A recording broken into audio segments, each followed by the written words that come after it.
Hi, Rachel. Many thanks for attending our conference today. Absolute pleasure. I thought it was wonderful. Rachel, now you head up Go On UK, the digital skills charity founded by Martha Lane Fox. That's right.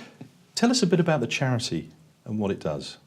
So we focus on digital skills, and we work very closely in partnership with a wide range of organisations from the public, private and not-for-profit sectors, so we're a completely cross-sector organisation. What we focus on is ensuring that nobody is left behind in the digital world. So today, the way we live is completely characterised, if you like, by digital media of one sort or another. So for people who cannot engage digitally, whether that's either by communicating with their friends and family, or whether that's doing simple tasks online, like downloading a photograph or doing their shopping or applying for an application of some sort, then people are disadvantaged. And what we're finding is that more and more people today are being disadvantaged by not having access to the internet. You have a very ambitious digital skills strategy. What are the key challenges that you're facing? So our vision is to get everybody to have the basic digital skills that they need now to survive in the modern world. And 12.6 million adults, which is almost 1 in 4, 23% of our adult population, don't have those skills. And alongside that, 1.2 million SMEs, also 23% of all SMEs and 58% of all charities don't have these skills. So there is a huge issue, both socially and economically, and the impact it's having on the country is enormous. So actually getting scale, being able to scale up the very hyper-local initiatives that we're finding that are having the greatest effect at helping people to go online and scaling those up nationally is a real challenge. And what we're finding is there are different reasons why people are digitally excluded in different areas of the country. So what we're trying to do is to find specific models and approaches that work with different demographic groups that we can then use to scale across the country in different areas. So what was really cool, actually, was that you showed our audience the heat map. Yes. Tell us a little bit about that. So the heat map is exactly that. It is a heat map of the likelihood of digital exclusion, which goes down to local authority level right across the UK. And what we've done is we've mapped 8 different indicators. 4 of them are digital indicators, and they're things like whether people have access to infrastructure, whether people have ever been online, the numbers of people who have basic digital skills, and the numbers of people who've actually used them in a 3-month period. And 4 social indicators, and those are age and education and health and income. And the LSE, the London School of Economics, have taken those 8 indicators and they've aggregated them and combined them using some very complicated algorithm and created a single measure of digital exclusion. It's never ever been done before.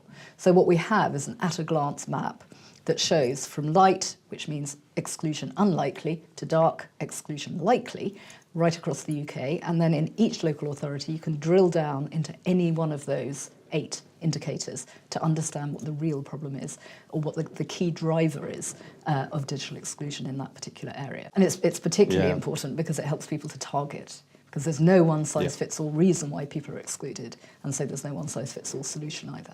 You've explained about the heat map, which is the big picture. That's right. So how can housing associations, what's your sort of call to action for them to go and investigate what will be their benefit for the heat map? I think it's really important that housing associations look at the heat map and identify what the key drivers of exclusion are in their area. And it may be things like connectivity, it may be that the broadband availability isn't as high as it should be, or it may simply be that people don't have the skills, or it may be that because of income levels or age or health, people are more likely to be excluded. And once you have that intelligence, then it's a lot easier to target your intervention specifically to address that issue. And as I said, there's no one-size-fits-all reason, and there's no one-size-fits-all solution. So I think what we're finding is that hyperlocal solutions that really involve understanding of that community and real kind of one-on-one discussions with those people to really understand what their motivations are and what it might be that will get them interested in going online is absolutely at the key. So have you any stories that you can illustrate, sort of individual stories that might evoke some of the successes that we're talking about? Yes, absolutely. So we've just launched a programme of work in Croydon, in London, Go on Croydon, and we've just launched a similar project in Lewisham, Go on Lewisham. And we've had some we've met a particular gentleman who was completely excluded. He had also had health problems. He'd lost his job. He'd had problems with alcohol. He'd lost touch with his family. He was living in a hostel. He was not in a very good way. And he turned up at the Croydon Digital Zone, as it's called, which is in their local Croydon Access Centre, and said, "What is all this about digital skills? What can it do for me? I'm interested to find out a bit more." So he's been going there regularly. He's been learning basic digital skills. He loves it. He started to take greater control of his health. He was on a lot of medication. He's now been able to reduce his medication. He now makes his doctor's appointments online. He feels much more in control.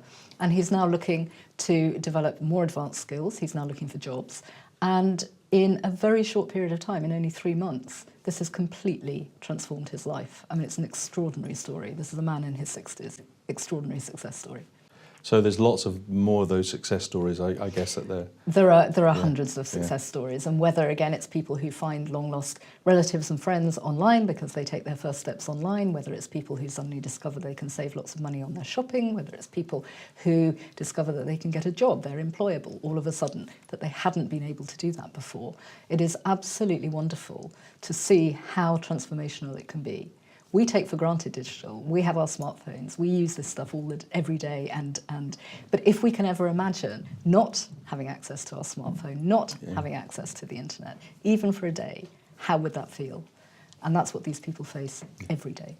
What are the key skills you hope to develop then? So we've defined what we think is the entry level, is that basic level of digital skills that's required if you're going to be successful in today's world. And they combine 5 different categories. So it's not just about doing something like sending email. It's not just about being able to use Facebook. It's actually more complex than that.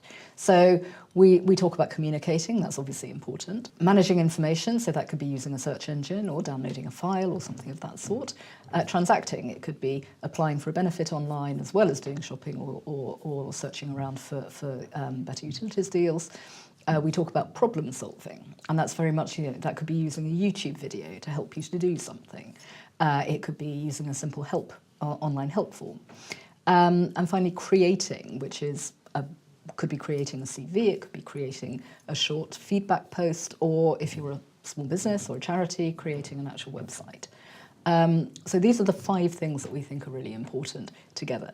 Now, not everybody needs every element of each of those 5, but what we are finding is that almost everybody will need a little bit of each of those 5. Your talk today really, I think, resonated very strongly with the audience. And one of the things you said that you needed, digital champions. And I think we had a room full of them, really. Great. Were you enthused by the feedback that you got from the delegates? Absolutely, absolutely. And the number of people who came up to talk to me afterwards as well, and the number of business cards that I've collected, it was fantastic. And I think it's really important that people understand that this is a problem that actually isn't going away, and that everybody can do something to help. That by simply passing on knowledge that we all take for granted and providing a kind of being a trusted friend to people, and no question is a silly question with this. People feel sometimes intimidated about asking for help because they feel they should know it. Nobody should know it. So I think the more organisations that are out there who themselves become digital champions, create digital champions from their own staff who can go out into their communities and really support the local people to gain these skills, it's the best way of doing it. As the CEO of Go On UK, you have a massive task, Rachel, and I'm really proud that we've managed to sort of form some kind of partnership in terms of producing our new document, which is the Digital by Default 2016 report. How did you find the reception from the delegates for that? It's been absolutely great, and I think it's a fantastic report. Housing associations are a really important constituency for us, and as they become bigger, as they become more influential, it's absolutely crucial that they support their tenants to get these skills. The tenants in housing associations tend to be from those demographics that are most likely to be digitally excluded, and housing associations have a unique opportunity to help them to get online. And finally, what is next for Go On UK? So we're always trying to push the bar at Go On UK. As I've said, our work is not done. There are still 23% of the adult population that can't do these things. So what we're looking for is continued partnerships. What we're looking for is to continue our spread through regional and local networks so that we really start to have impact at local and hyperlocal level. Brilliant. Well, Rachel, it's been a delight and a privilege to be with you, and thank you very much for your time. And I hope our partnership continues to flourish. Absolutely. Well, thank you, George, very much indeed. Thank you.